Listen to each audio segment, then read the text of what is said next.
Why would a state choose a bird with another state's name as its symbolic state bird? Utah's state bird, the California gull, Larus californicus, has good reason to be honored by state's residents.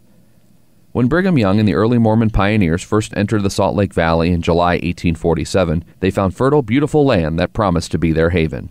The next spring, after a mild winter, they planted hundreds of acres of wheat and other crops, but in early June, swarms of large black crickets descended on the crops, destroying them. Pioneer records testify to the appearance of flocks of gulls that covered the fields, gorging on the crickets, and thus saving the settlers' crops and ultimately their lives.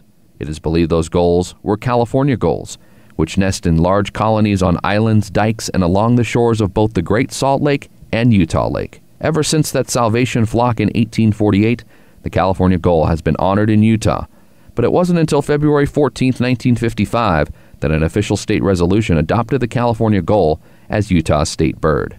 Ironically, the California gull is not widespread in Utah, but it can be found year-round in the northern part of the state, as far south as Utah County. These gulls are roughly 20 inches long, with a 50 to 55-inch wingspan, and their light gray wings and back contrast with a white head, neck, breast, and abdomen. The wingtips are black, and the eyes are dark. The bill is yellow with black and red markings near the tip, and their legs are a dull yellow. In winter, mature California gulls lose their yellow bill in favor of a gray bill with a black ring, and the back of the head and neck has a gray-brown mottling.